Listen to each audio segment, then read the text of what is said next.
India രാജ്യത്ത് കോൺഗ്രസിനല്ലാതെ ഒരു സൗഹാർദ്ദ നിലക്ക് ഭരിക്കാൻ ഒരുവനെ കൊണ്ടും കഴിയില്ല. കോൺഗ്രസിനെ അതിന് കഴിയുള്ളൂ. കാരണം അങ്ങനെയാണ് ഇവിടെ ചരിത്രം. ഈ ഐക്യങ്ങൾ എന്തെല്ലാം സഹിച്ചിരിക്കുന്നത്. ഇതിനിപ്പോൾ ചില ആൾക്കാർ വേണം ഈ മോൻ്റെ മകം, മറ്റവൻ്റെ മകം, മാൻ്റെ മകളെ മകം ആകെ പറയാൻ വെക്കുക. നിൻ്റെ തന്തൻ്റെ ഒക്കെ ചോദിച്ചാൽ നമ്മൾ പറയണ്ടേ ഇന്നോടത്തെ തന്തൻ്റെ മകനാണ്. ചിലർക്ക് അഭിപ്രായമുണ്ട്, എന്താ അപ്പം അത് അങ്ങനെ പറയുന്നു.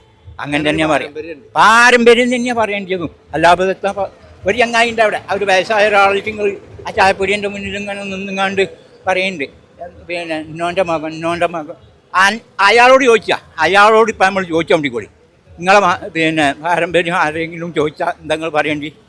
അയാളെ പറ്റി അയാൾ പറയും രാഷ്ട്രീയം തന്നെയാണ് പറയേണ്ടത്. ആ രാഷ്ട്രീയത്തിന് ഇന്ന രാഷ്ട്രീയം അന്ന് ഭരിച്ച ആള് അതിൻ്റെ മകം, അതിൻ്റെ മകൻ്റെ മകം, മകളെ മകം എന്നൊക്കെ തന്നെയാണ് പറയാം. അല്ലാതെ ഇപ്പം ഇന്നിട്ട് വന്ന ആളെന്നറിയാം. ഇപ്പം ഇവരൊക്കെ മറ്റുള്ളവരൊക്കെ എന്തെങ്കിലും